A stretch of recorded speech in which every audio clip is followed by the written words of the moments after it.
선미야, 시어머니 건강은 어떠셔? 글쎄요. 요즘 많이 안 좋으세요. 깜빡깜빡 하시는 일이 많아졌어요.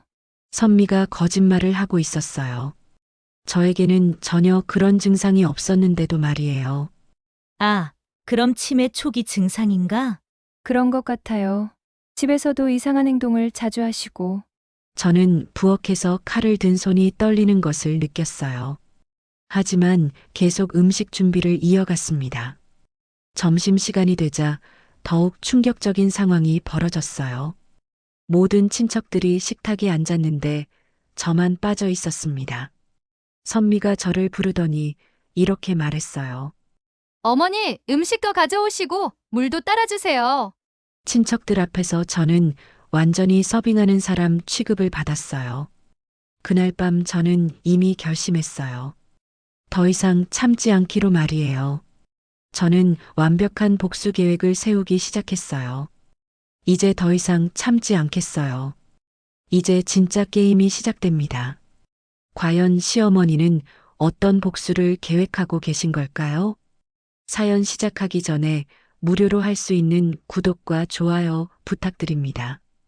여러분의 하루가 더 따뜻하고 평온하기를, 그리고 인생의 여정이 늘 행복으로 가득하시길 진심으로 응원합니다. 오늘도 새벽 5시에 일어났습니다. 68세의 몸으로 15시간 넘게 일하는 하루가 시작되는 거예요. 부엌에서 아침 준비를 하는 제 뒤로 며느리 선미의 목소리가 들려왔어요. 어머니, 애들 도시락도 싸주시고요. 아, 그리고 큰애 학원 픽업도 부탁드려요. 선미는 소파에 몸을 던지며 스마트폰 화면만 뚫어져라 쳐다보고 있었습니다. 화장도 하지 않은 맨얼굴의 잠옷 차림이었지만 저를 부리는 목소리만큼은 당당했어요.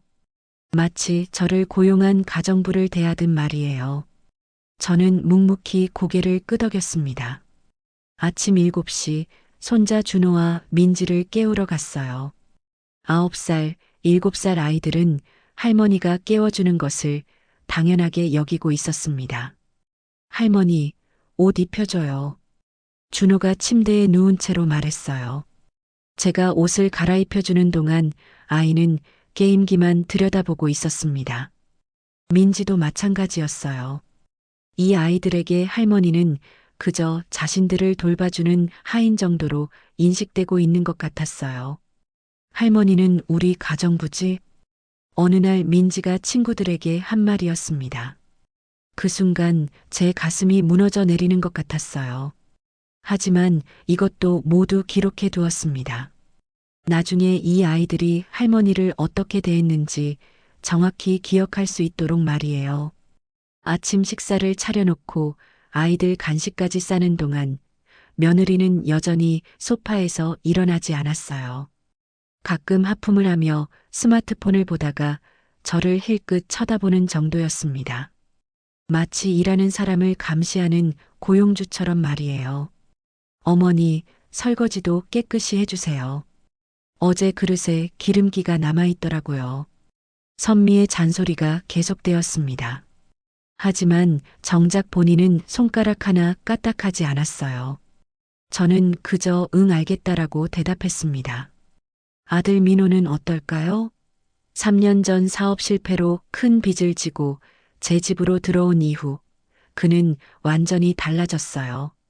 예전에는 그래도 어머니를 챙기는 아들이었는데 이제는 아내 편만 들고 있었습니다. 엄마, 선미 말이 틀린 건 아니잖아요. 우리가 힘든 상황이니까 서로 도와야죠. 민호가 가끔 하는 말이었어요. 도와야 한다고? 저 혼자서 모든 집안일을 하는 것이 서로 돕는 거라고 생각하는 건가요? 하지만 저는 참았습니다.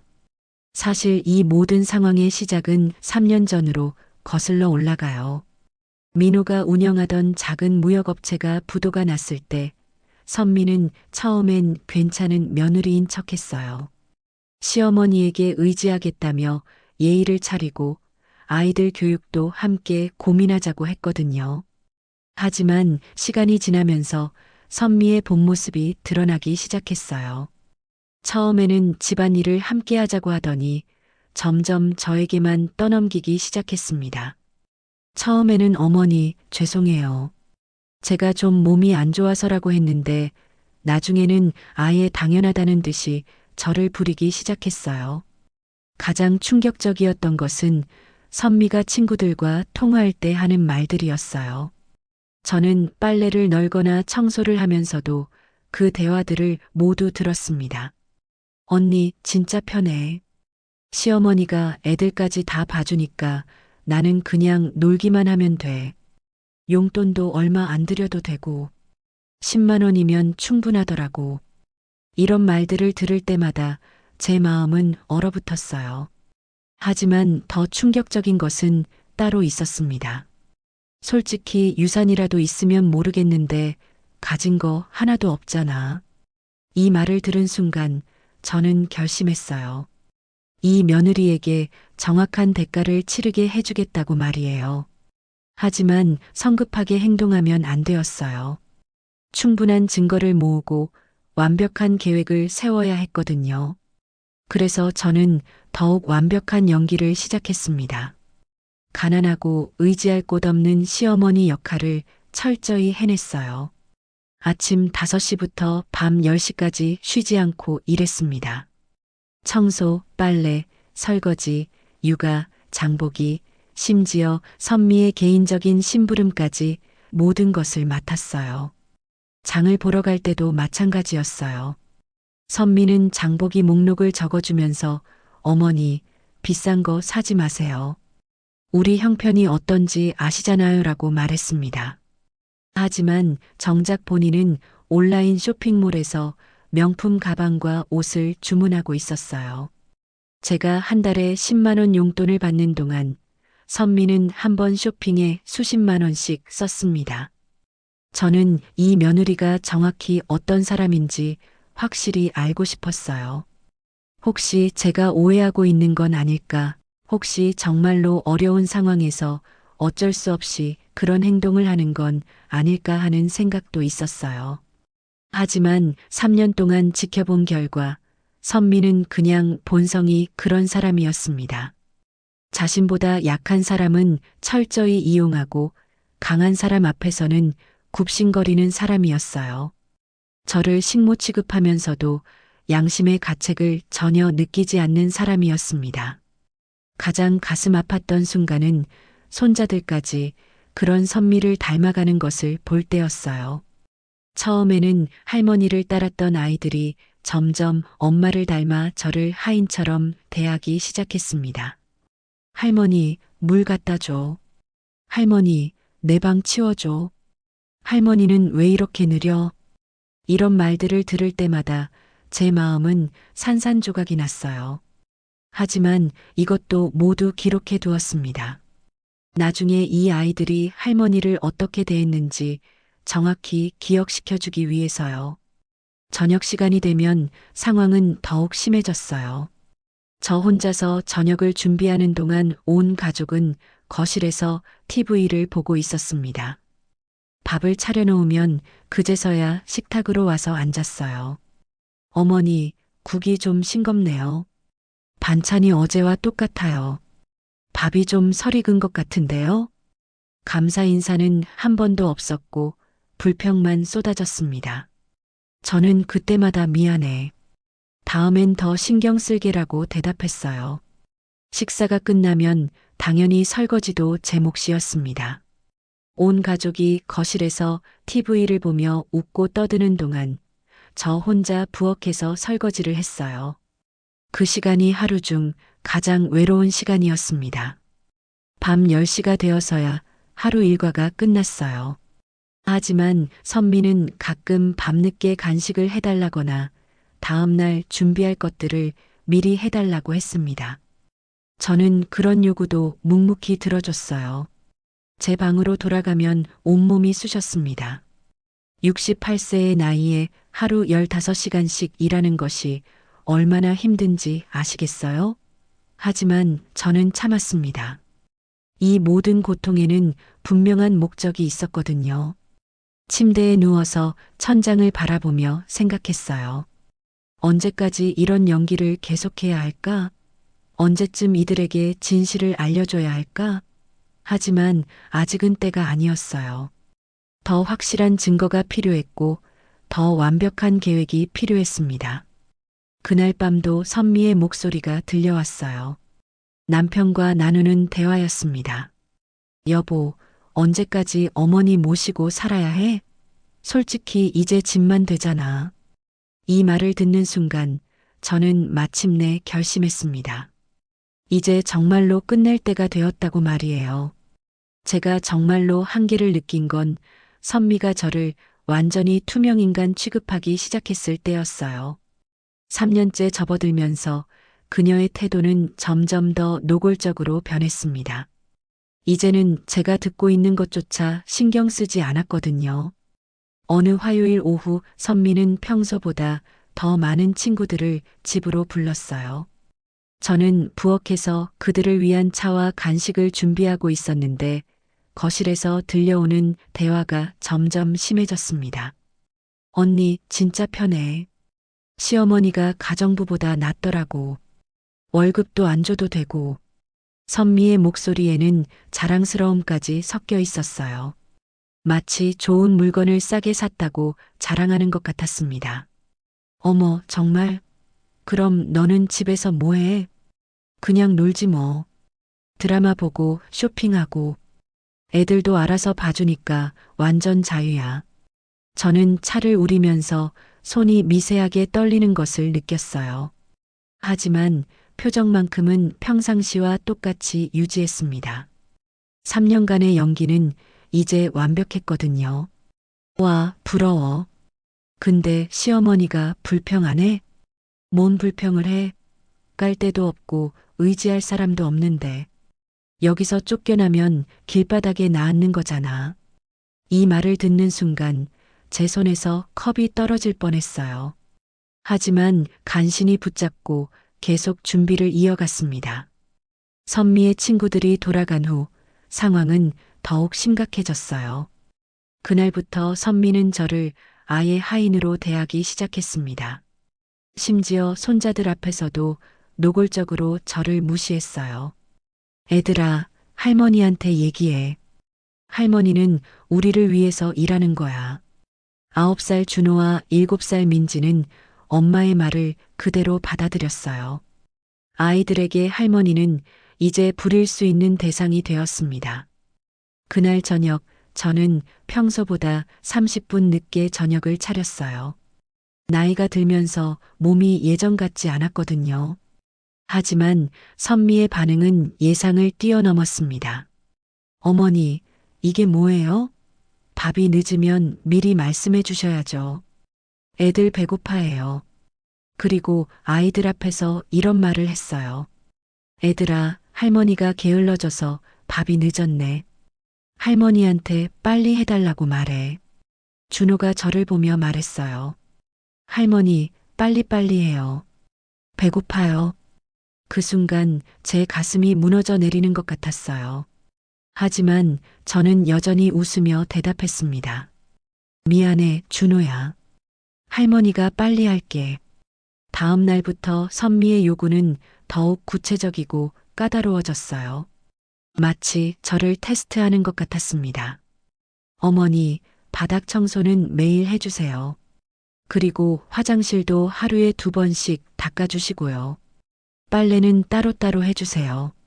제 옷이랑 애들 옷이랑 섞이면 안 돼요. 장 볼 때 영수증 꼭 챙겨오세요. 가계부 써야 하니까. 저는 모든 요구를 묵묵히 받아들였어요. 하지만 마음속으로는 모든 것을 기록하고 있었습니다.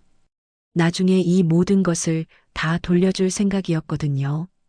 일주일 후 더욱 충격적인 일이 벌어졌어요. 선미가 저 몰래 제 개인 물건들을 뒤지기 시작한 거예요. 제가 장을 보러 나간 사이에 제 방을 뒤졌다는 것을 알았습니다.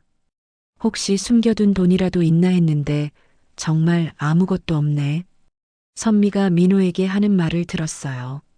그들은 제가 혹시 숨겨둔 재산이라도 있을까봐 걱정하고 있었습니다. 다행이야. 정말 가진 게 없으니까 나중에 문제될 일도 없고. 맞아. 요양원비도 기초생활수급자 신청하면 국가에서 대줄 거야. 이런 대화를 들으며 저는 씁쓸하게 웃었어요. 그들이 얼마나 큰 착각을 하고 있는지 알면 기절할 텐데 말이에요. 그 주 주말, 선미는 저를 데리고 요양원 견학을 갔어요. 하지만 그 과정에서 저를 더욱 모욕적으로 대했습니다. 여기 계신 분이 저희 시어머니세요. 치매 증상이 좀 있어서 걱정이에요. 요양원 상담사 앞에서 선미는 거짓말을 했어요. 저에게는 전혀 치매 증상이 없었는데도 말이에요. 혼자서는 아무것도 못하세요. 집에서도 항상 봐줘야 하고요. 상담사가 저에게 직접 질문을 했을 때도 선미가 대신 대답했어요. 마치 저를 말 못하는 사람처럼 취급했습니다. 어머니는 말씀을 잘 안 하세요. 나이가 드시니까 그런가 봐요. 집으로 돌아오는 길에 선미는 더욱 노골적인 말을 했어요. 어머니, 거기 괜찮죠? 또래분들도 많으시고 전문 관리도 받으실 수 있어요. 저는 조용히 고개를 끄덕였어요. 하지만 마음속으로는 다른 생각을 하고 있었습니다. 곧 누가 요양원에 가게 될지 두고 보자고 말이에요. 그날 밤 민호도 저에게 요양원 이야기를 꺼냈어요. 엄마, 선미 말이 맞는 것 같아요. 전문적인 케어를 받으시는 게 엄마 건강에도 좋을 거예요. 아들마저 그런 말을 한다는 것이 얼마나 실망스러웠는지 몰라요.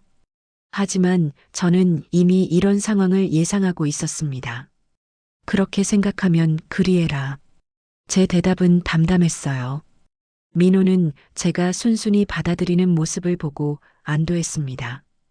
다음 주부터 선미의 태도는 더욱 도를 넘었어요. 이제는 아예 저를 없는 사람 취급하기 시작했습니다. 애들아, 할머니는 곧 다른 곳으로 가실 거야. 그러니까 할머니한테 너무 정주지 마. 아이들에게까지 이런 말을 하다니요. 하지만 가장 충격적인 것은 따로 있었어요. 어느 날 저녁, 선미는 친정 어머니와 전화 통화를 하면서 이런 말을 했어요. 엄마, 시어머니 요양원 보내기로 했어. 솔직히 언제까지 모시고 살 수 없잖아. 전화 너머로 친정 어머니의 대답도 들렸어요. 잘했다. 요새 며느리들 고생이 이만저만이 아니야. 빨리 보내. 저는 그 순간 마침내 깨달았어요.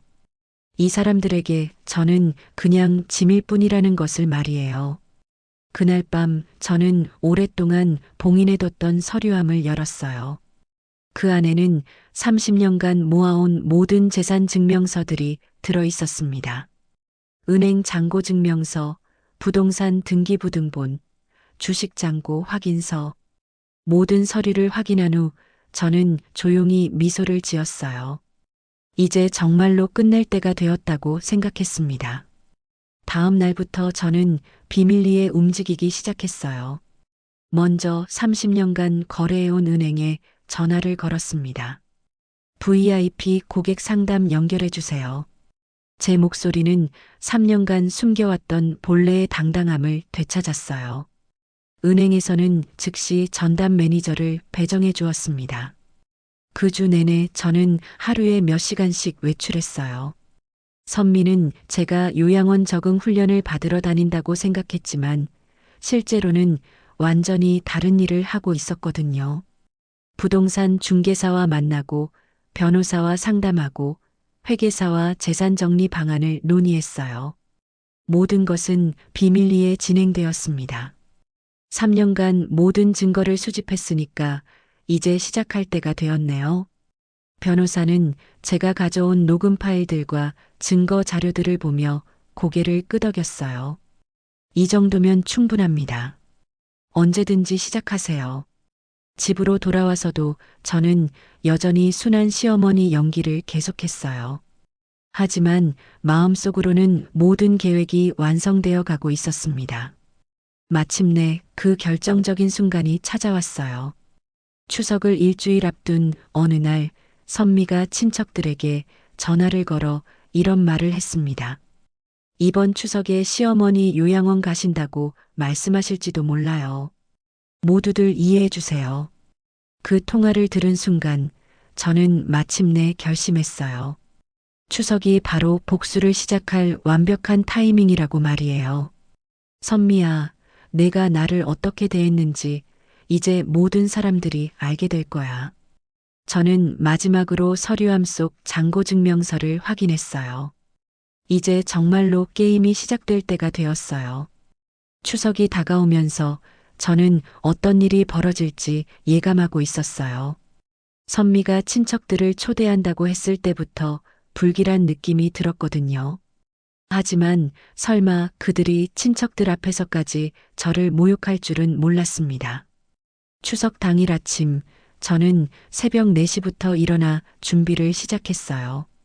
총 15명의 친척들이 올 예정이었고, 모든 음식과 상차림을 혼자서 준비해야 했습니다. 선미는 전날 밤부터 네일샵과 미용실을 다녀와서 완벽하게 차려입고 있었어요. 어머니, 오늘 완벽하게 해주세요. 친척들 앞에서 창피당하기 싫거든요. 선미의 경고성 말에 저는 조용히 고개를 끄덕였어요. 하지만 마음속으로는 다른 생각을 하고 있었습니다. 오늘이 바로 모든 것이 끝나는 날이 될 거라고 말이에요. 오전 10시부터 친척들이 하나둘씩 도착하기 시작했어요. 선미의 오빠가 언니, 그리고 그들의 가족들이었습니다. 저는 현관에서 인사를 했지만 그들의 반응은 예전과 달랐어요. 어머, 어머니 많이 늙으셨네? 아무래도 나이가 나이다 보니까. 친척들의 시선에서 저는 더 이상 존경받는 어른이 아니었어요. 선미가 평소에 어떤 식으로 저에 대해 이야기했는지 짐작할 수 있었습니다. 점심 준비를 하면서 저는 친척들의 대화를 들을 수 있었어요. 거실에서 들려오는 목소리들이 점점 커지고 있었습니다. 선미야, 시어머니 건강은 어때? 글쎄요, 요즘 많이 안 좋으세요. 깜빡깜빡 하시는 일이 많아지고요. 선미가 거짓말을 하고 있었어요. 저에게는 전혀 그런 증상이 없었는데도 말이에요. 아, 그럼 치매 초기 증상인가? 그런 것 같아요. 집에서도 이상한 행동을 자주 하시고, 저는 부엌에서 칼을 든 손이 떨리는 것을 느꼈어요. 하지만 계속 음식 준비를 이어갔습니다. 점심시간이 되자 더욱 충격적인 상황이 벌어졌어요. 모든 친척들이 식탁에 앉았는데 저만 빠져 있었습니다. 선미가 저를 부르더니 이렇게 말했어요. 어머니, 음식 더 가져오시고 물도 따라주세요. 친척들 앞에서 저는 완전히 서빙하는 사람 취급을 받았어요. 심지어 식사 중에도 계속 이것저것 시켰습니다. 어머니, 김치 더 갖다 주세요. 물 좀 더 따라주시고요. 국간이 좀 싱거운 것 같은데. 저는 묵묵히 그 모든 요구에 응했어요. 하지만 친척들의 시선이 점점 이상해지는 것을 느꼈습니다. 선미야, 어머님은 식사는 안 하시나? 선미 오빠가 물어보자 선미는 태연하게 대답했어요. 어머니는 나중에 따로 드세요. 요즘 입맛도 없으시고 해서. 완전한 거짓말이었어요. 하지만 친척들은 그 말을 그대로 믿는 것 같았습니다. 식사가 끝난 후 상황은 더욱 심각해졌어요. 친척들이 거실에서 차를 마시며 이야기하는 동안 저는 혼자서 설거지를 하고 있었습니다. 그때 들린 대화가 제 인생에서 가장 충격적인 순간이었어요. 선미야, 솔직히 말해봐. 시어머니 때문에 많이 힘들지? 아, 언니. 정말 힘들어. 하루 종일 봐줘야 하고. 선미의 목소리에는 피로와 짜증이 가득했어요. 요즘 치매도 오시는 것 같고 같은 말을 계속 반복하세요. 또 거짓말이었어요. 저는 평생 같은 말을 반복한 적이 없었습니다. 그럼 요양원은 생각 안 해봤어? 사실 알아보고 있어요. 전문적인 케어를 받으시는 게 어머니한테도 좋을 것 같아서. 이때 선미 오빠가 끼어들었어요. 그게 낫겠다. 요즘 요양원도 시설이 좋으니까. 맞아요. 어머니 연금으로도 충분할 거고요. 저는 설거지하던 손을 멈췄어요. 연금으로 요양원비를 대겠다고 정말 철저하게 계산하고 있었습니다. 하지만 진짜 충격은 그 다음에 있었어요. 사실 어머니 요양원 입소가 확정됐어요. 선미가 갑자기 발표를 했어요. 저는 부엌에서 그 말을 듣고 있었지만 아무도 제 의견을 묻지 않았습니다. 언제부터? 다음 주부터요. 친척들의 반응은 예상했던 것과 달랐어요. 아무도 반대하지 않았습니다. 오히려 당연하다는 듯한 반응들이었어요. 잘 결정했네. 선미도 이제 좀 편해지겠다. 요양원이 나을 거야. 또래분들과 어울릴 수도 있고, 치매 오면 전문적인 관리가 필요하지. 저는 그 순간 완전히 절망했어요. 친척들마저 저를 이렇게 생각하고 있다는 것이 믿어지지 않았습니다. 그때 선미가 더욱 충격적인 말을 했어요. 사실 어머니가 요즘 이상해지셔서 걱정이 많았어요. 어제도 밤에 혼자 중얼거리시더라고요. 완전한 거짓말이었어요. 하지만 친척들은 그 말을 믿고 있었습니다. 아이고, 그럼 정말 치매가 맞네. 빨리 전문의한테 보이는 게 좋겠어. 요양원에서 치료도 같이 받을 수 있을 거야. 저는 더 이상 참을 수 없었어요. 부엌에서 나와 거실로 갔습니다. 모든 친척들이 저를 쳐다봤어요. 내가 치매에 걸렸다고? 제 목소리는 평소보다 단호했어요. 친척들이 당황하는 표정을 지었습니다. 선미가 급하게 말했어요. 어머니, 그런 게 아니라. 그럼 뭐야? 내가 이상한 행동을 한다고? 밤에 중얼거린다고? 제 질문에 선미는 대답하지 못했어요. 친척들도 어색한 표정을 지었습니다. 그때 선미의 언니가 나서서 말했어요. 어머니, 선미가 어머니를 걱정해서 하는 말이에요. 요양원에서 더 좋은 케어를 받으실 수 있잖아요. 내가 케어가 필요할 만큼 아픈 거니? 그런 게 아니라 전문적인 관리가. 누가 봐도 나는 정상이야. 그런데 왜 치매라고 하는 거지? 분위기가 급격히 어색해졌어요. 선미는 얼굴이 빨갛게 달아올랐습니다. 어머니, 지금 이런 식으로 말씀하시는 것 자체가 뭐가 이상한 거니? 사실을 말하는 게 이상한 거니? 그 순간 선미가 폭발했어요. 어머니, 지금 친척들 앞에서 이게 뭐 하시는 거예요? 정신 차리세요. 선미가 제 이마를 손가락으로 찌르며 소리쳤어요.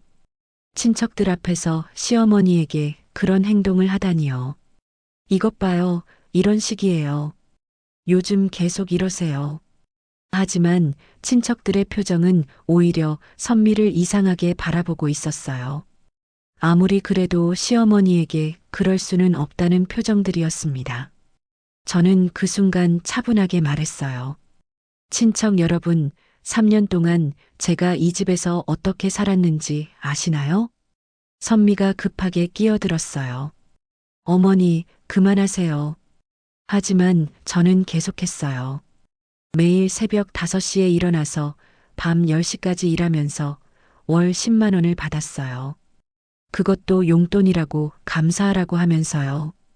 친척들의 표정이 변하기 시작했어요. 애들 돌보고 청소하고 빨래하고 설거지하고 모든 집안일을 혼자 했어요. 그런데 이제 저를 짐이라고 하면서 요양원에 보내겠다고 하네요.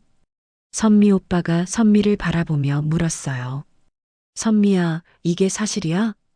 선미는 변명하기 시작했어요. 오삐, 그런 게 아니라 어머니가 요즘 이상해지셔서. 하지만 저는 이미 결심했어요. 더 이상 참지 않기로 말이에요. 여러분, 오늘이 마지막이라고 하니까 한 가지만 말씀드릴게요. 저는 친척들을 둘러보며 차분하게 말했어요. 3년 동안 저를 식모 취급하면서 모든 일을 시킨 대가를 정확히 받겠어요. 선미가 비웃으며 말했어요. 어머니가 뭘 어떻게 하신다고. 그 순간 저는 마침내 결심했어요.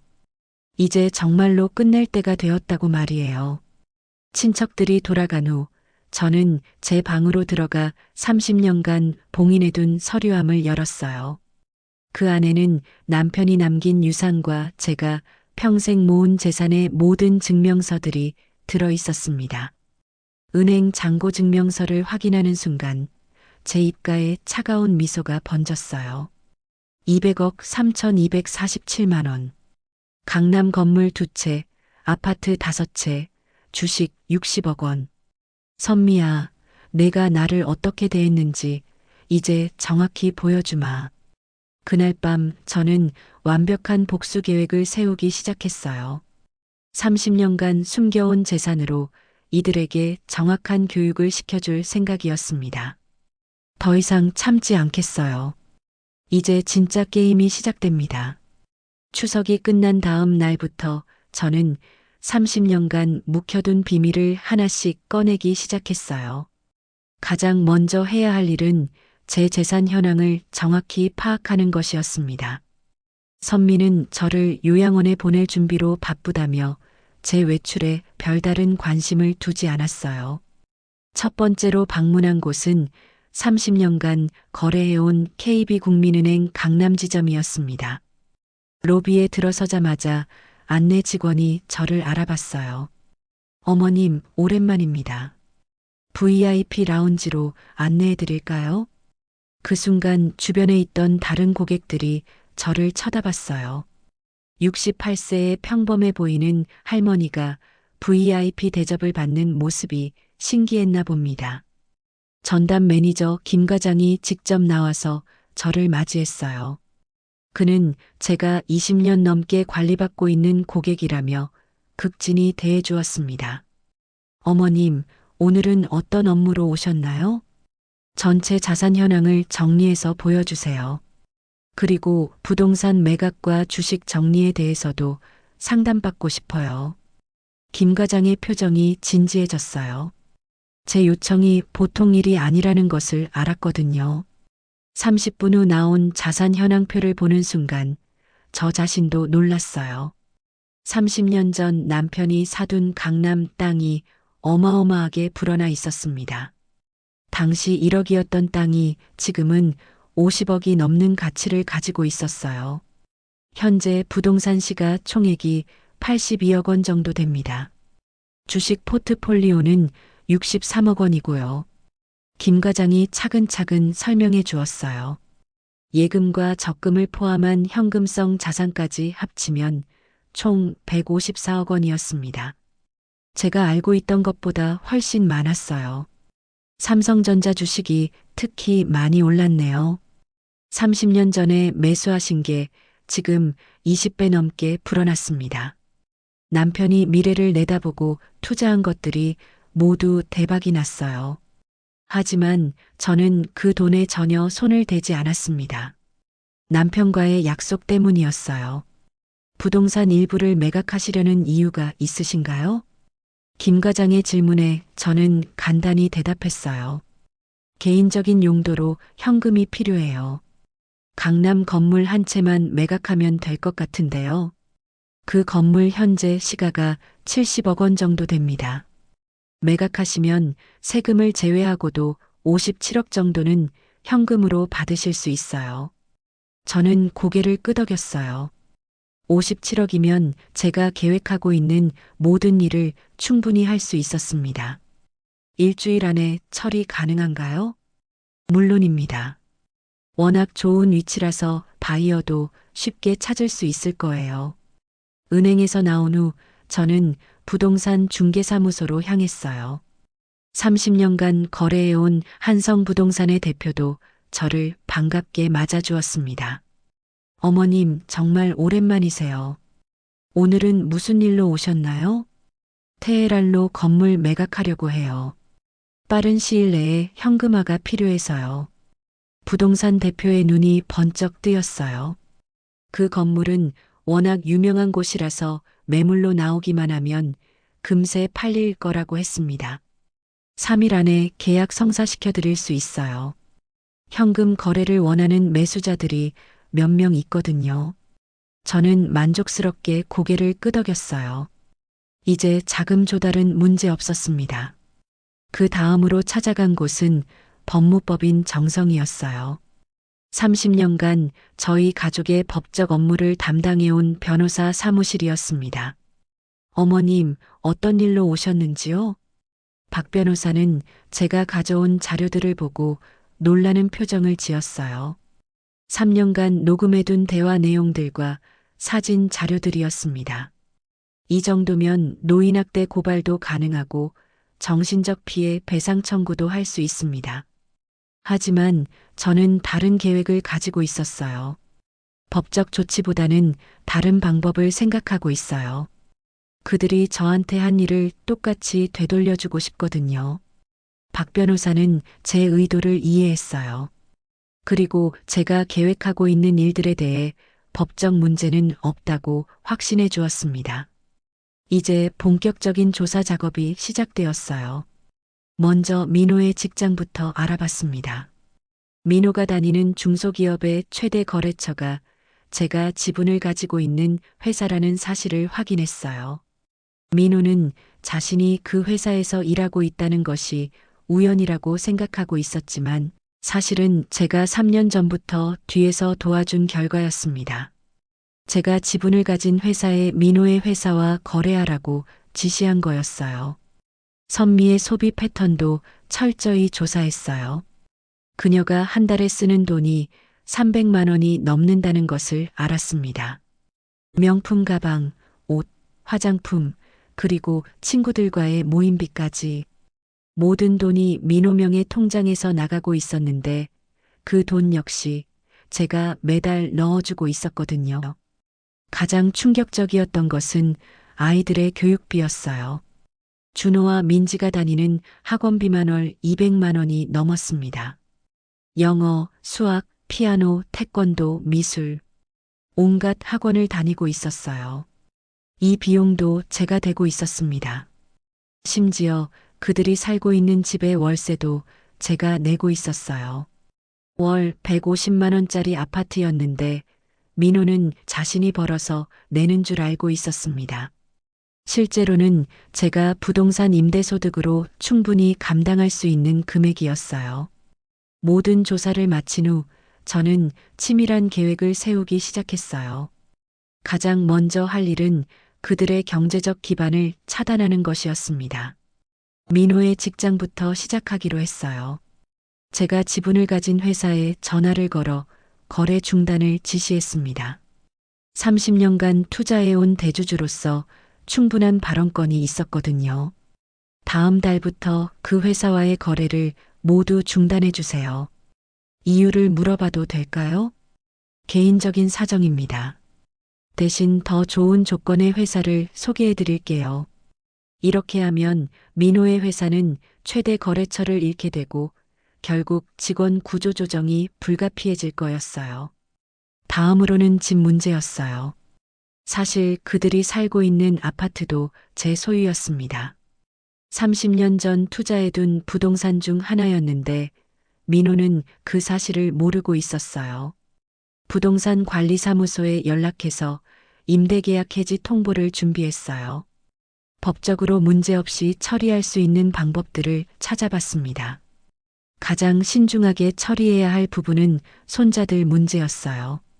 아이들에게는 죄가 없었지만 그들도 할머니를 무시하는 법을 배우고 있었습니다. 이 부분은 교육적 차원에서 접근하기로 했어요.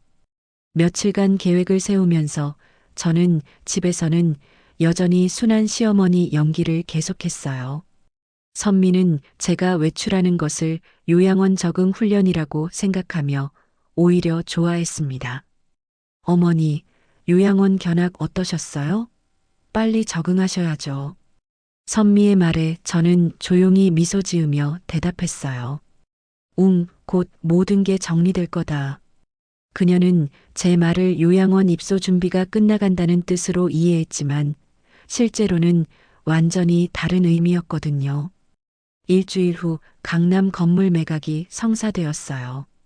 57억 원의 현금이 제 계좌로 들어왔습니다. 이제 필요한 자금은 충분했어요. 그 다음 단계로 민간조사업체를 고용했어요. 선미의 과거와 현재 행적을 더 자세히 조사하기 위해서였습니다.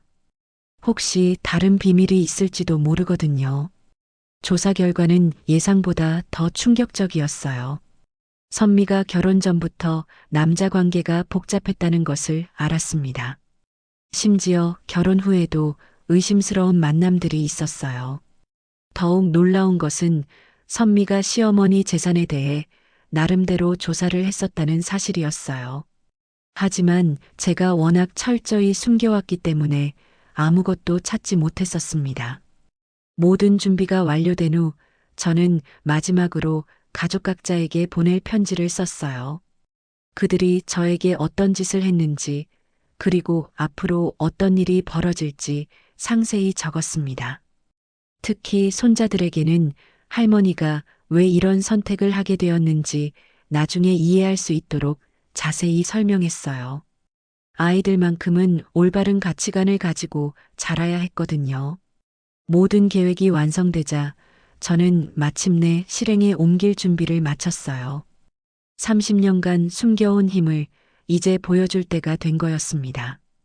그날 밤 저는 침대에 누워 천장을 바라보며 생각했어요. 내일부터 이들의 인생이 완전히 바뀔 거라고 말이에요. 모든 준비를 마친 저는 드디어 첫 번째 수를 두기로 했어요. 하지만 성급하게 모든 것을 드러내면 안 되었습니다. 천천히 그리고 정확하게 그들이 느낄 수 있을 만큼만 압박을 가해야 했거든요. 화요일 아침, 평소와 다름없이 새벽 5시에 일어나 아침 준비를 시작했어요. 선미는 여전히 소파에서 스마트폰만 들여다보고 있었습니다. 하지만 오늘부터는 그녀의 하루가 조금씩 달라질 예정이었어요. 어머니, 오늘 마트 가실 때 고기도 좀 사오세요. 친구들 오늘 저녁에 온대요. 선미의 요청에 저는 평소처럼 고개를 끄덕였어요. 하지만 마음속으로는 다른 생각을 하고 있었습니다. 오늘이 바로 선미에게 첫 번째 메시지를 보내는 날이었거든요. 오전 10시 선미는 평소처럼 온라인 쇼핑을 하려고 카드를 꺼냈어요. 명품 가방을 장바구니에 담고 결제 버튼을 눌렀는데 화면에 이상한 메시지가 떴습니다. 카드가 왜 안 되지? 선미는 당황한 표정으로 다른 카드를 시도해 봤어요. 하지만 결과는 마찬가지였습니다. 3장의 카드 모두 결제가 거부되었거든요. 저는 거실에서 빨래를 개면서 그 모습을 지켜봤어요. 선미의 얼굴이 점점 빨갛게 달아오르는 것이 보였습니다. 이상하네. 분명히 한도도 남아있는데. 선미는 급하게 카드사에 전화를 걸었어요. 첫 번째 카드사에서 나온 답변은 예상했던 그대로였습니다. 전화 너머로 상담원의 목소리가 들렸어요. 카드 사용이 일시 정지되었다는 내용이었습니다. 연체료가 발생했고 신용등급에 문제가 생겼다는 것이었어요. 연체료요? 제가 언제 연체를 했다고요? 선미의 목소리가 점점 높아졌어요. 하지만 상담원의 답변은 명확했습니다. 지난주 결제부터 연체가 시작되었고 연체료가 계속 누적되고 있다는 것이었어요. 이상한 것은 선미가 전혀 모르고 있었다는 점이었어요. 분명히 자동이체로 설정해뒀는데 왜 연체가 되었는지 이해할 수 없다는 표정이었습니다. 통장 잔고 확인해 보겠습니다. 선미는 급하게 은행 앱을 켰어요. 하지만 그 순간 더 큰 충격이 기다리고 있었습니다. 통장 잔고가 0원이었거든요. 이게 뭐야? 분명히 어제까지만 해도 돈이 있었는데. 선미는 몇 번이고 새로 고침을 해봤지만 결과는 같았어요. 평소에 200만 원 넘게 들어있던 통장이 텅 비어 있었습니다. 저는 여전히 빨래를 개면서 선미의 당황하는 모습을 관찰했어요. 30년간 기다린 순간이 드디어 시작된 거였습니다. 선미는 급하게 은행에 전화를 걸었어요. 하지만 거기서 나온 답변은 더욱 충격적이었습니다. 통장이 압류되었다는 것이었어요. 압류요? 누가 압류를 신청했다고요? 은행 상담원은 자세한 내용은 알려줄 수 없다고 했어요. 채권자가 익명으로 신고했고 법적 절차에 따라 압류가 진행되었다는 것이었습니다. 선미의 얼굴이 새파랗게 질렸어요. 갑자기 모든 경제 활동이 막힌 상황이었거든요. 카드도 안 되고 통장에서 돈도 못 쓰는 상황이었어요. 여보, 큰일 났어. 선미는 급하게 민호에게 전화를 걸었어요. 하지만 민호도 뭔가 이상하다는 반응이었습니다. 자신의 통장에도 돈이 예전보다 적게 들어와 있다는 것이었어요. 사실 저는 지난주부터 민호 통장으로 넣어주던 생활비를 중단했거든요. 3년간 매달 300만 원씩 넣어줬는데 이제 그 지원을 끊은 거였어요. 민호는 자신이 일용직으로 번 돈으로만 생활해야 한다는 것을 깨닫지 못하고 있었어요. 그동안 제가 몰래 보태준 덕분에 풍족하게 살 수 있었다는 사실을 전혀 모르고 있었거든요. 점심시간이 되자 선미는 더욱 초조해졌어요. 친구들이 저녁에 온다고 했는데 장을 볼 수가 없었거든요. 카드도 안 되고 현금도 없었으니까요. 어머니, 혹시 용돈 좀 있으세요? 선미가 처음으로 저에게 돈을 빌려달라고 했어요. 하지만 저는 평소처럼 가난한 시어머니 연기를 계속했습니다. 글쎄, 나도 이번 달 용돈 다 썼는데. 그럼 어떻게 하죠? 장도 봐야 하고. 선미의 목소리에는 절망감이 섞여 있었어요. 평생 돈 걱정 없이 살았던 사람이 갑자기 현실을 마주하게 된 거였습니다. 오후 2시경 민호가 급하게 집으로 돌아왔어요. 회사에서 긴급 면담이 있었다고 했습니다. 얼굴이 상당히 어두웠어요. 무슨 일이야? 선미가 급하게 물어봤지만 민호는 명확한 답변을 하지 못했어요.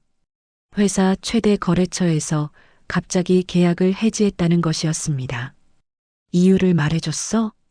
그냥 회사 사정이 바뀌었다고 하더라고. 다른 업체로 바꾸기로 했대. 민호는 이 일이 자신과 무관하다고 생각하고 있었어요. 하지만 사실은 제가 직접 지시한 일이었습니다.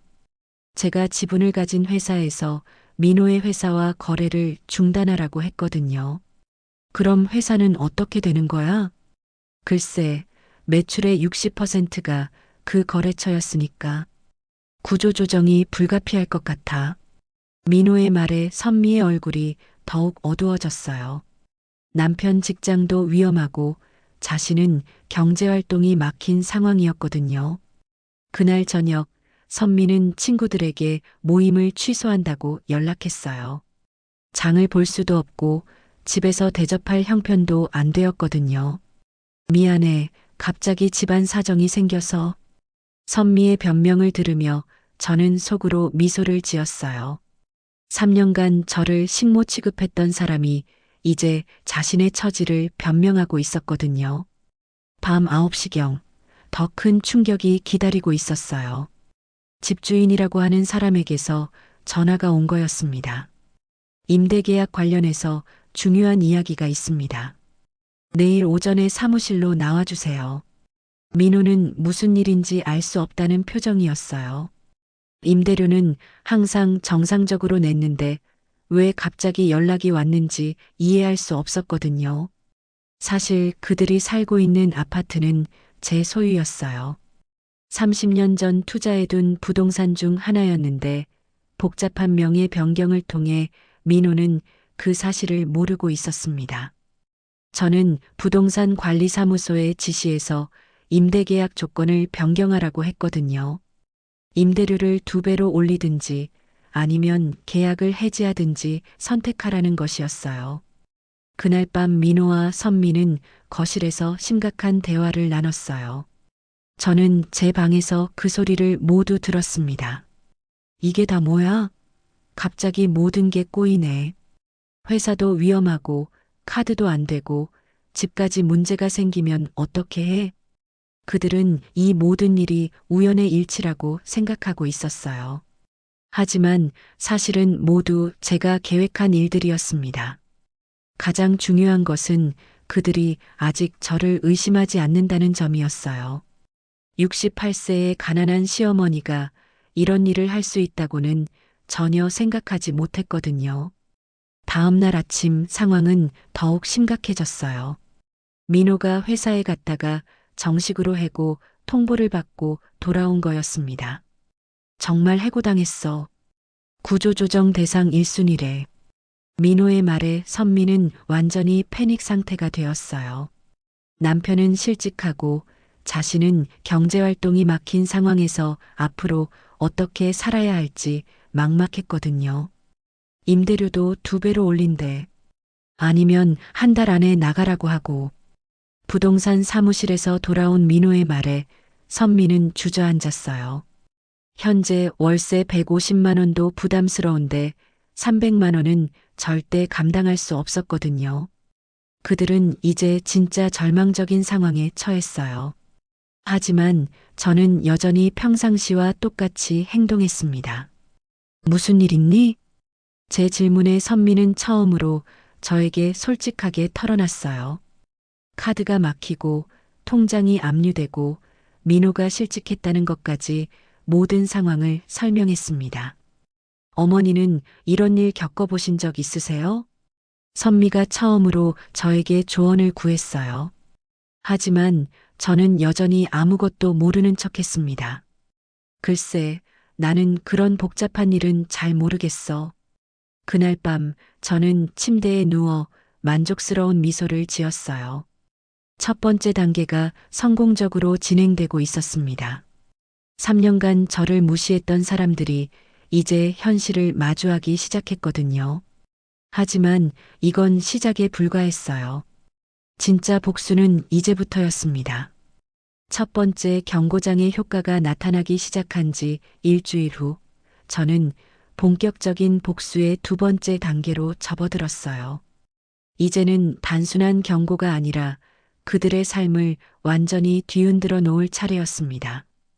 월요일 아침, 민호는 새로운 일자리를 찾기 위해 이력서를 넣고 다니고 있었어요.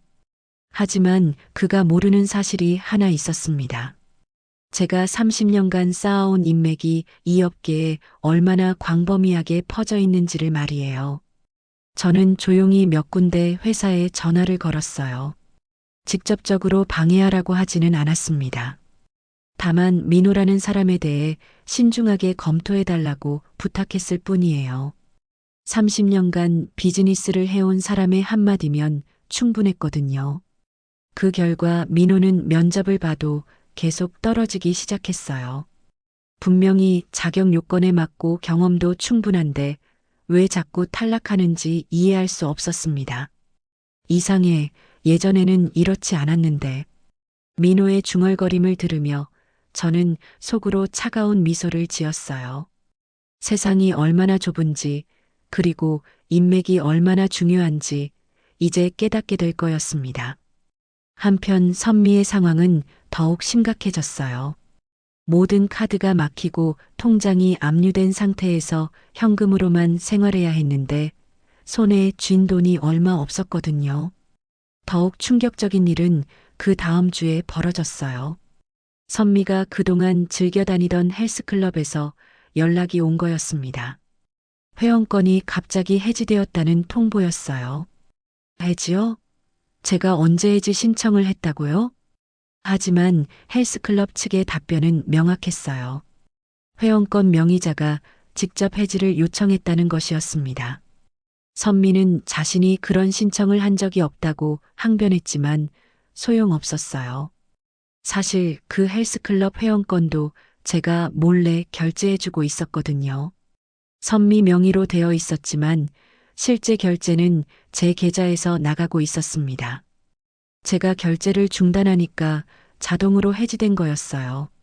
그뿐만이 아니었어요. 선미가 정기적으로 다니던 피부과 네일샵, 미용실에서도 비슷한 일들이 벌어지기 시작했습니다. 갑자기 예약이 취소되거나 단골 서비스가 중단되는 일들이 연달아 일어났어요. 도대체 뭐가 문제인 거야? 선미는 점점 초조해졌어요. 평생 누려왔던 모든 것들이 하나씩 사라지고 있었거든요. 하지만 아직도 이 모든 일의 원인이 무엇인지 알아차리지 못했습니다.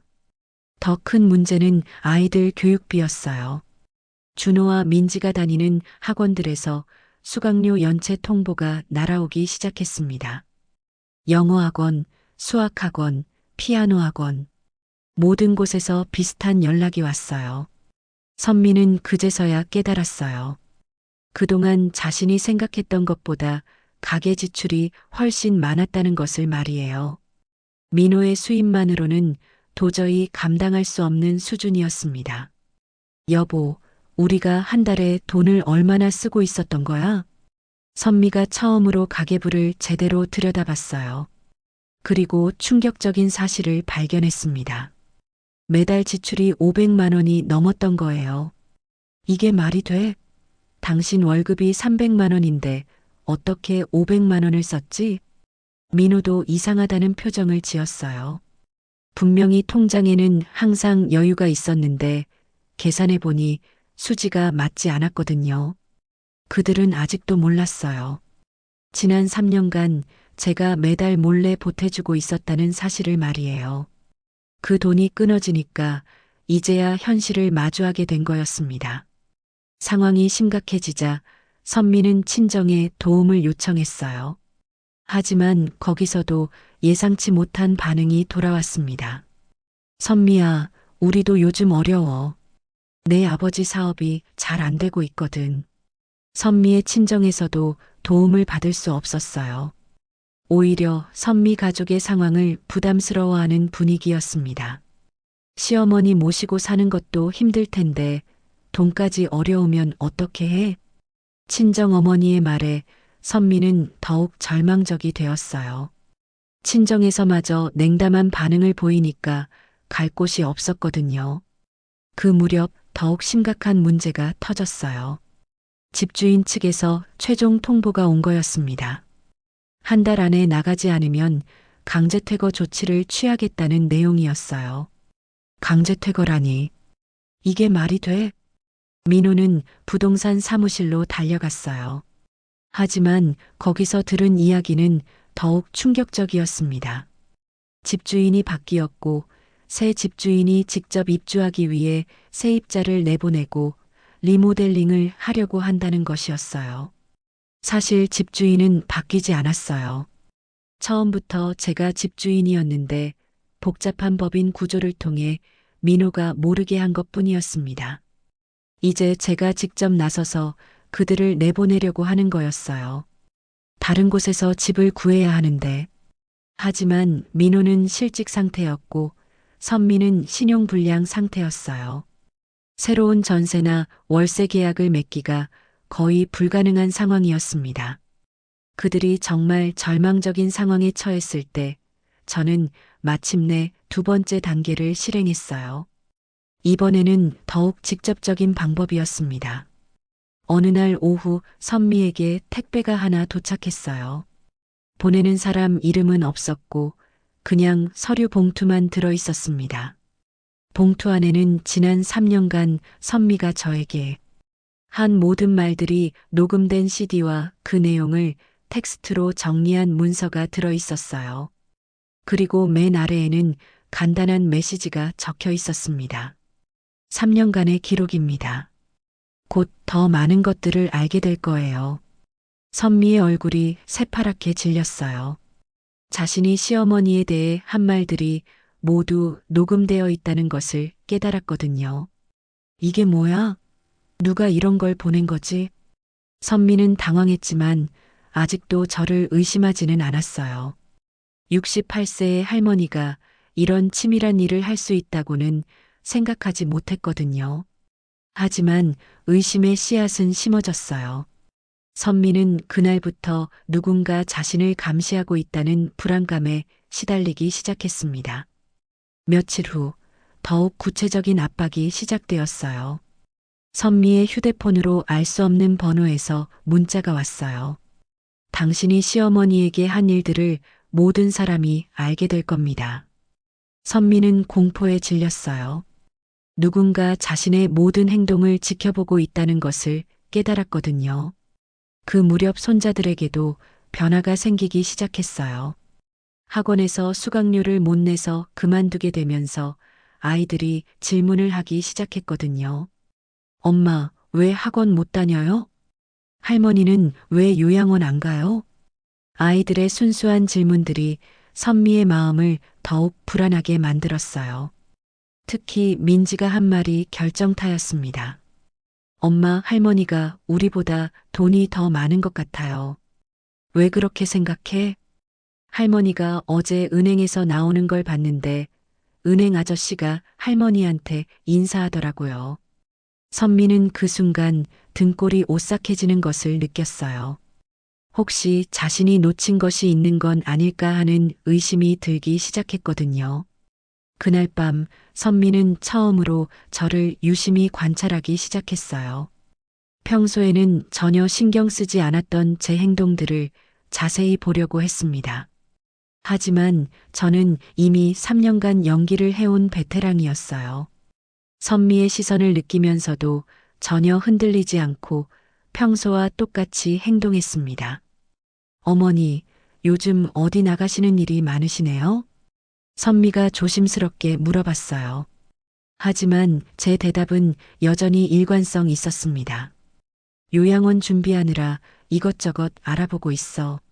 선미는 더 이상 추궁하지 못했어요. 하지만 의심의 눈초리는 계속 보내고 있었습니다. 그 주말 마침내 결정적인 사건이 벌어졌어요. 민호와 선미가 급하게 새로운 집을 알아보러 나간 사이 저는 마지막 준비를 완료했습니다. 다음 주부터는 정말로 그들의 인생이 완전히 뒤바뀔 예정이었어요. 지금까지는 경고에 불과했다면 이제부터는 진짜 복수가 시작되는 거였습니다. 그날 밤 저는 마지막으로 계획을 점검했어요. 모든 것이 완벽하게 준비되어 있었습니다. 이제 그들이 저에게 어떤 짓을 했는지 똑똑히 보여줄 때가 된 거였어요. 드디어 그 순간이 왔어요. 한 달간의 경고와 압박을 통해 그들을 충분히 벼랑 끝으로 몰아넣은 후 이제는 진실을 밝힐 때가 되었습니다.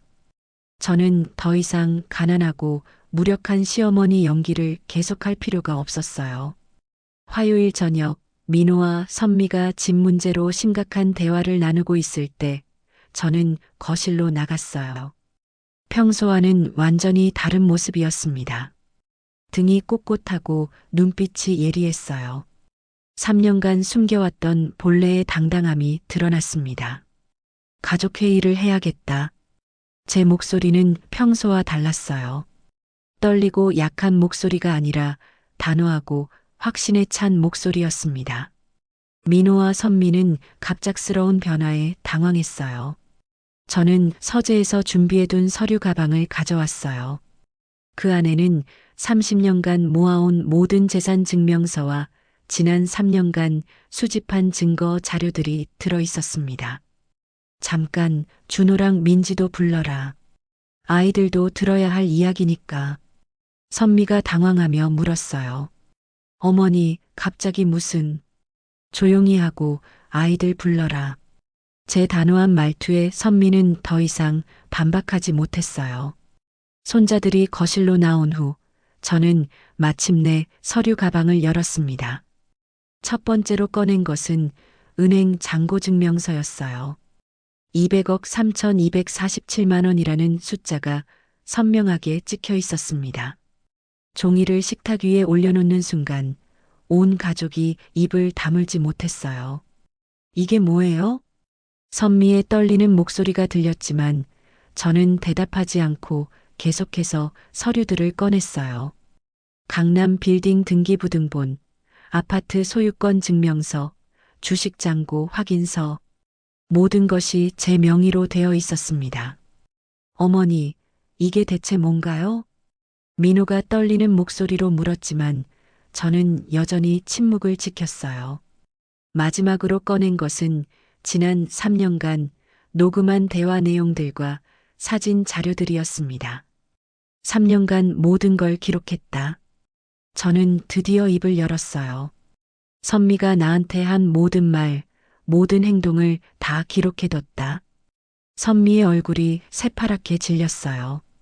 자신이 시어머니에게 어떤 말들을 했는지 기억났을 거예요. 그리고 이건 내 재산 목록이야. 강남 빌딩 2채, 아파트 5채, 주식 63억 원. 총 200억 원이다. 숫자를 하나씩 읽어주자 온 가족이 경악했어요.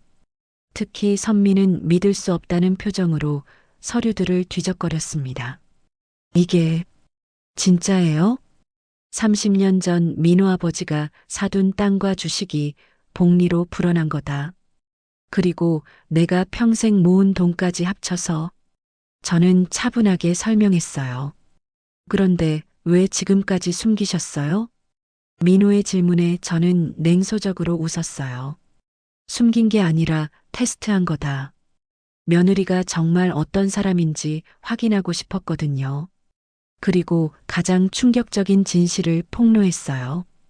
지난 3년간 너희들이 쓴 모든 돈이 내 돈이었지. 선미가 입을 벌린 채 저를 바라봤어요. 집 월세 150만 원, 매달 내가 냈고, 아이들 학원비 200만 원, 그것도 내가 내고, 생활비로 민호 통장에 넣어준 돈만 매달 300만 원이었다.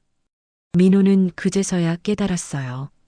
자신의 일용직 수입만으로는 절대 그런 생활을 할 수 없었다는 것을 말이에요.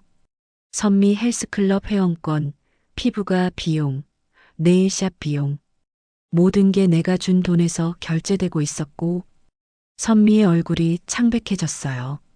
자신이 그동안 누린 모든 것들이 시어머니 돈이었다는 사실이 믿어지지 않았거든요. 심지어 이 집도 내 거야.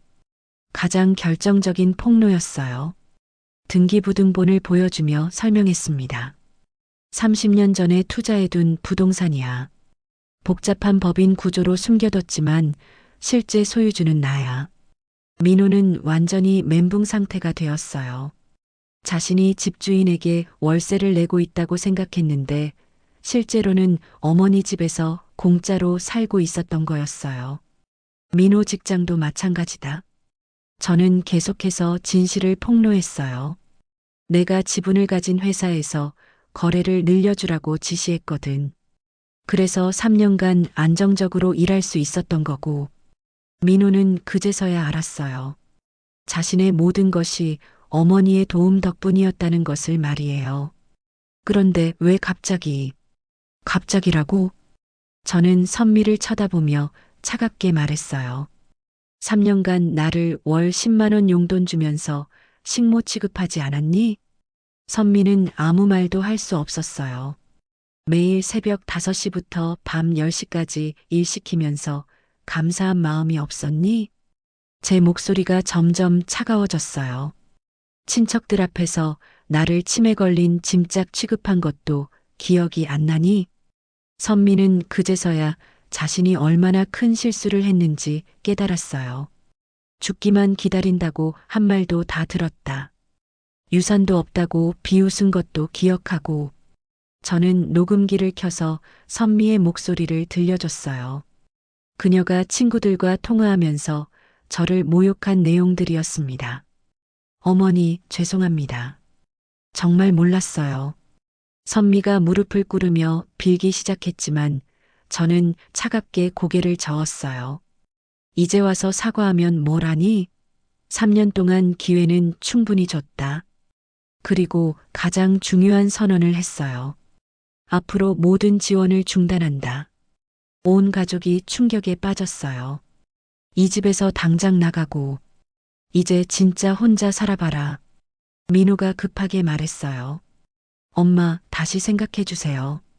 제가 잘못 교육했어요. 늦었어. 선미뿐만 아니라 민호 너도 마찬가지다. 3년간 아내 편만 들면서 어머니를 외면했잖아. 저는 손자들을 바라봤어요. 준호, 민지야. 할머니가 왜 이런 선택을 하는지 나중에 이해하게 될 거야. 아이들은 상황을 완전히 파악하지 못했지만 심각한 분위기는 느끼고 있었어요. 할머니를 함부로 대하면 안 되는 이유를 배우렴. 마지막으로 저는 가장 충격적인 발표를 했어요. 내일부터 이 집에서 나가라. 그리고 앞으로 내 돈으로는 한 푼도 살 수 없어. 선미가 울음을 터뜨렸어요. 어머니, 정말 죄송해요. 다시 기회를 주세요. 하지만 저는 이미 결심을 굳혔어요. 3년간 기회는 충분했어. 이제 너희들이 나한테 한 짓의 대가를 치를 시간이다.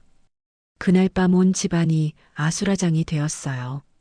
선미는 계속 울면서 빌었고 민호는 어떻게 해야 할지 몰라 했습니다. 하지만 저는 흔들리지 않았어요. 3년간 계획했던 이 순간을 위해 너무 오래 기다렸거든요. 내일 아침까지 짐을 싸서 나가. 더 이상 내 집에서 살 수 없어. 그리고 마지막으로 가장 차가운 말을 던졌어요. 앞으로는 정말로 식모일이라도 해서 구해서 살아봐라. 그때는 하루 10만 원도 못 받을 거다. 진짜 복수가 이제 시작되었어요. 진실을 모두 폭로한 다음 날, 저는 새벽 일찍 일어나 3년간 꿈꿔왔던 새로운 삶을 준비하기 시작했어요. 더 이상 식모 역할을 할 필요가 없었거든요. 오늘부터는 200억 원의 자산을 가진 당당한 김순덕으로 살아갈 차례였습니다. 아침 7시, 평소라면 온 가족의 아침을 준비하고 있을 시간이었지만 저는 제 방에서 여유롭게 차를 마시고 있었어요. 거실에서는 민호와 선미가 어떻게 해야 할지 몰라 우왕좌왕하는 소리가 들렸습니다. 여보, 정말 어떻게 하지? 갈 곳도 없고 돈도 없는데. 선미의 절망적인 목소리가 문틈으로 새어들어왔어요. 하지만 저는 더 이상 그들의 문제에 관심이 없었습니다. 3년간 충분히 기회를 줬는데도 변하지 않았으니까요. 오전 9시 저는 고급 정장을 차려입고 외출 준비를 했어요. 30년간 입어보지 못했던 명품 옷들이었습니다. 거울을 보니 완전히 다른 사람 같았어요. 당당하고 우아한 할머니의 모습이었습니다. 거실을 지나가는데 온 가족이 저를 바라봤어요. 특히 선미는 제 변신한 모습을 보고 충격을 받은 것 같았습니다. 3년간 봤던 초라한 시어머니가 아니라 완전히 다른 사람이었거든요. 어머니, 어디 가세요? 민호가 조심스럽게 물어봤지만 저는 대답하지 않았어요. 현관문을 나서면서 마지막으로 한마디만 했습니다. 저녁까지 짐 정리해서 나가. 첫 번째 목적지는 강남의 프리미엄 실버타운이었어요. 이미 예약해둔 펜트하우스급 주거 공간을 확인하러 가는 길이었습니다. 30억 원을 들여 계약한 곳으로 개별 정원과 전용 케어 서비스가 제공되는 최고급 시설이었어요. 어머님, 오늘부터 입주하시는 건가요? 매니저가 극진하게 안내해 주었어요. 이곳에서는 제가 VIP 고객이었습니다. 월 관리비만 500만 원이었지만 200억 원 자산가에게는 전혀 부담되지 않는 금액이었어요. 네, 오늘부터 들어갈게요. 저는 당당하게 대답했어요. 이제 매일 전문 셰프가 만든 음식을 먹고 개인 트레이너와 운동하고 마사지와 미용 서비스까지 받으며 살 예정이었습니다. 실버타운에서 계약을 마친 후 저는 백화점으로 향했어요. 30년간 입지 못했던 명품 옷들을 실컷 사려고 했습니다. VIP 라운지에서 개인 쇼퍼의 도움을 받으며 온몸을 새롭게 꾸몄어요. 어머님 취향이 정말 우아하시네요. 이 브랜드가 어머님께 잘 어울릴 것 같아요. 직원들이 극진히 대해주는 것을 느끼며 저는 진짜 부자의 삶이 이런 것이구나 하고 실감했어요. 한 번에 1,000만 원어치 쇼핑을 하고도 전혀 부담스럽지 않았습니다. 한편 집에서는 민호와 선미가 절망적인 현실과 마주하고 있었어요. 갈 곳을 찾기 위해 인터넷을 뒤져봤지만 실직자의 신용불량자인 그들을 받아줄 곳은 거의 없었습니다. 결국 그들이 찾은 곳은 월세 30만 원짜리 단칸방이었어요. 화장실도 공용이고 방 크기도 10평도 안 되는 곳이었습니다. 3년간 살았던 30평 아파트와는 천지 차이였어요. 정말 여기서 살아야 하는 거야? 선미는 곰팡이 냄새가 나는 단칸방을 보며 울음을 터뜨렸어요. 하지만 다른 선택지가 없었습니다. 보증금도 겨우 마련한 상황이었거든요. 저녁 6시 저는 집으로 돌아갔어요. 실버타운에서 저녁을 먹고 올 수도 있었지만 애들이 짐을 제대로 싸고 나갔는지 확인하고 싶었거든요. 집에 들어가니 정말로 텅 비어 있었어요. 민호 가족의 짐들이 모두 사라졌고 오랜만에 조용하고 깨끗한 공간이 되었습니다. 3년 만에 처음으로 제 집이 제 집 같다는 느낌이 들었어요. 거실 테이블 위에는 선미가 남긴 편지가 하나 있었어요.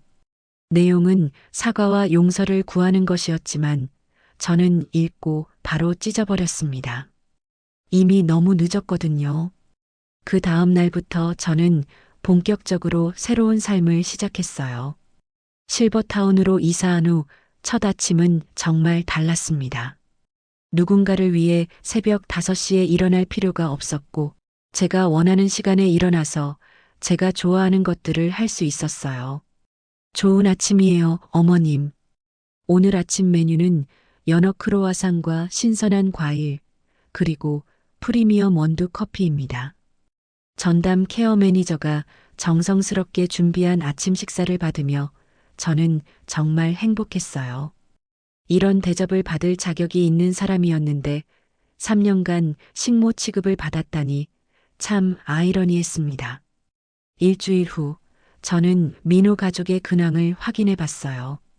개인적인 호기심이라기보다는 제 복수가 얼마나 효과적이었는지 점검하고 싶었거든요. 민호는 편의점 야간 알바를 시작했어요. 40대 중반의 나이에 최저시급을 받으며 밤새 일하고 있었습니다.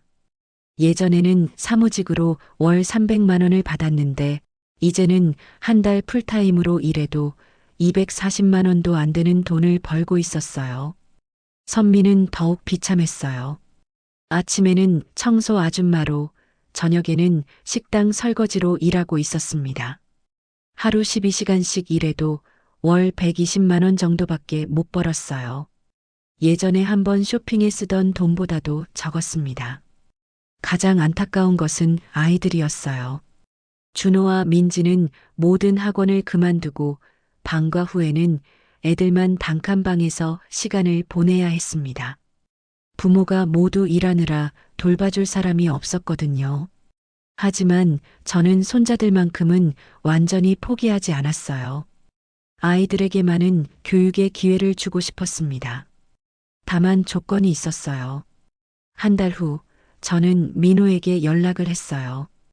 오랜만에 받은 어머니의 전화에 민호는 떨리는 목소리로 대답했습니다. 엄마, 정말 죄송해요. 사과는 됐고 아이들 교육비는 내가 줄 거야. 대신 조건이 있어. 민호는 즉시 반응했어요. 아이들 교육만큼은 포기하고 싶지 않다.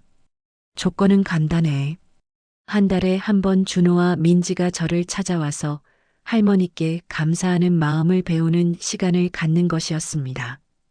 그리고 부모가 할머니를 어떻게 대했는지 정확히 가르쳐 주는 것이었어요. 할머니를 함부로 대하면 안 되는 이유를 확실히 배워야 해. 민호는 그 조건을 받아들였어요. 다른 선택지가 없었거든요. 첫 번째 만남에서 준호와 민지는 많이 달라져 있었어요. 예전처럼 할머니를 함부로 대하지 않았고 오히려 조심스러워했습니다. 할머니, 정말 죄송해요. 우리가 잘못했어요. 아이들의 진심 어린 사과를 받으며 저는 마음이 조금 누그러졌어요. 아직 어린 나이라서 변할 수 있다고 생각했거든요. 준호야, 민지야. 할머니가 왜 이런 선택을 했는지 이해해? 네, 엄마 아빠가 할머니한테 나쁘게 했어요. 우리도 그랬고요. 아이들이 상황을 이해하고 있다는 것을 확인하고 저는 안심했어요. 그리고 앞으로 할머니를 존경하고 사랑하는 법을 가르쳐 주기로 했습니다. 3개월이 지난 후 저는 완전히 새로운 인생을 살고 있었어요. 실버타운에서 만난 친구들과 함께 여행도 다니고 문화센터에서 서예와 요가도 배우고 고급 레스토랑에서 식사도 즐겼습니다. 특히 같은 실버타운에 사는 전직 대학 교수, 전 대기업 임원, 의사 출신 등 다양한 배경을 가진 분들과 교류하며 정말 풍요로운 노후를 보내고 있었어요. 순떡 씨, 정말 현명한 선택을 하셨네요. 자식들한테 휘둘리며 사는 것보다 훨씬 나아요. 친구들의 말에 저는 깊이 공감했어요. 30년간 숨겨온 재산으로 이렇게 당당하고 품위 있는 노후를 보낼 수 있어서 정말 다행이었습니다. 반면 선미와 민호는 여전히 힘든 생활을 이어가고 있었어요. 월세와 생활비를 벌기 위해 하루도 쉬지 못하고 일했지만 그래도 간신히 버티는 수준이었습니다. 선미는 가끔 예전 생활을 그리워하며 후회했지만 이미 돌이킬 수 없었어요. 시어머니에게 했던 일들이 얼마나 잘못된 것인지 이제야 깨달았지만 너무 늦었습니다. 6개월 후 저는 손자들을 위한 교육 신탁을 만들었어요. 아이들이 성인이 될 때까지 교육비와 생활비를 지원하되 조건은 할머니를 존경하고 부모의 잘못을 반복하지 않는 것이었습니다. 할머니께서 이렇게 도와주시는 이유가 뭐예요? 민지가 물어봤을 때 저는 이렇게 대답했어요. 할머니는 너희들이 올바른 사람으로 자라기를 바라거든. 부모를 따라 할머니를 무시하는 사람이 되면 안 돼. 아이들은 고개를 끄덕이며 약속했어요. 앞으로 할머니를 소중히 여기고 존경하겠다고 말이에요. 1년 후 예상치 못한 일이 벌어졌어요. 민호가 실버타운으로 저를 찾아온 거였습니다. 초라한 모습으로 나타난 아들을 보며 저는 복잡한 심정이었어요. 엄마, 정말 죄송합니다. 민호는 로비에서 무릎을 꿇고 빌기 시작했어요. 주변 사람들이 다 쳐다봤지만 그는 신경 쓰지 않았습니다. 3년 동안 정말 잘못했어요. 선미도 매일 울면서 후회하고 있어요. 저는 차갑게 바라봤어요. 이제 와서 후회해봤자 이미 늦었다고 생각했거든요. 애들만큼은 도와주세요. 곰팡이 핀 고시원에서 잠도 못 자고 학교에서도 친구들한테 놀림받고 있어요. 민호의 절박한 호소를 들으며 저는 마음이 흔들렸어요. 손자들에게는 죄가 없었거든요. 다음 날 저는 직접 고시원을 찾아갔어요. 3평도 안 되는 공간에서 내 식구가 어떻게 사는지 보고 싶었습니다. 문을 열자 충격적인 광경이 펼쳐졌어요. 준호와 민지가 바닥에 누워 숙제를 하고 있었고 선미는 구석에서 빨래를 하고 있었습니다. 3년 전 30평 아파트에서의 생활과는 천지 차이였어요. 할머니, 아이들이 저를 보고 달려왔어요. 예전처럼 당당하지 못하고 위축된 모습이었습니다. 할머니, 우리 정말 잘못했어요. 용서해 주세요. 준호와 민지가 제 다리를 붙잡고 울었어요.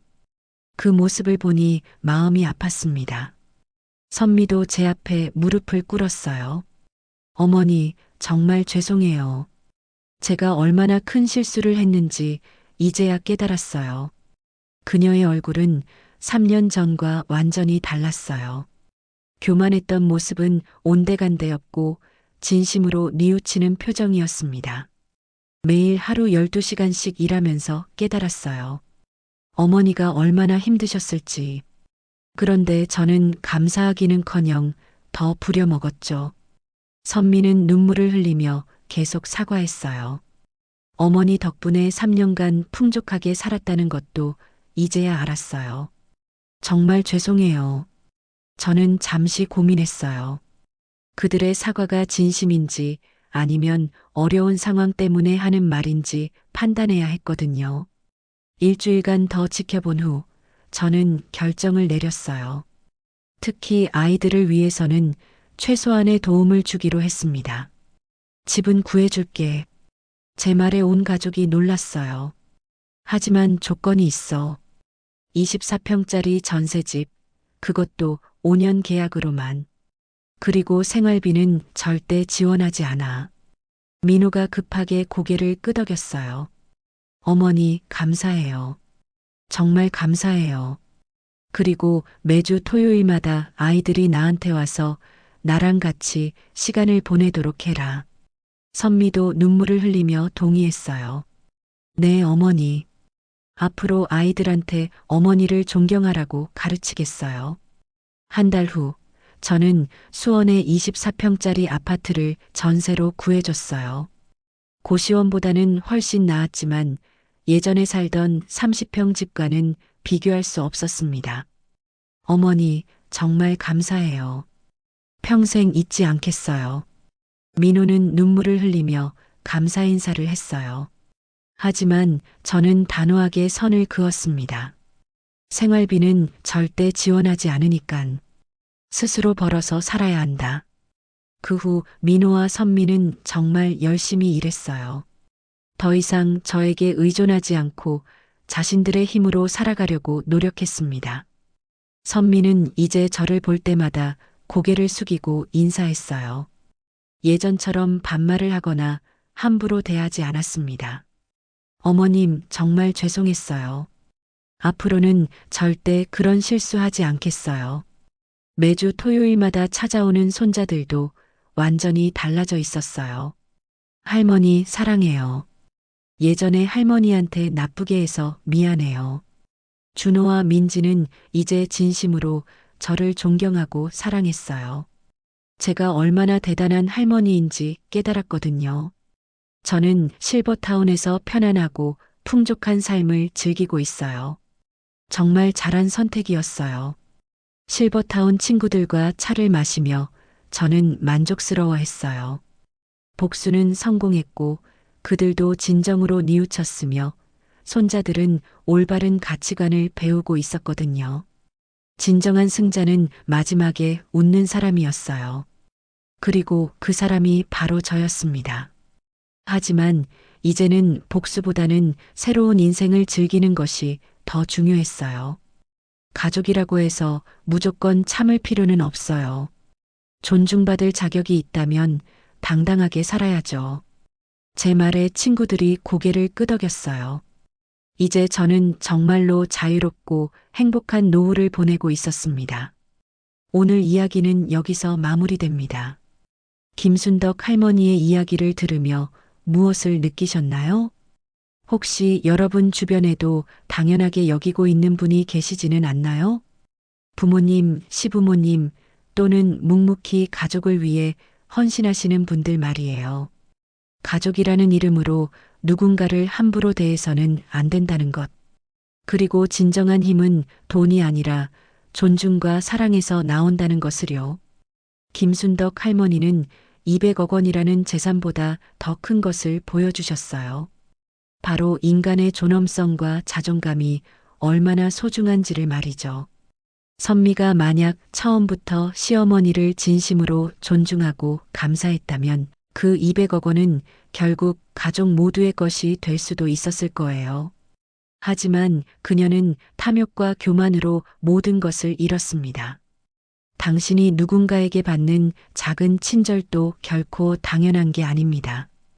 오늘 집에 가시면 가족들에게 고마움을 표현해 보세요. 그리고 혹시 당연하게 여기고 있던 분이 있다면 진심으로 사과하고 감사 인사를 드리세요.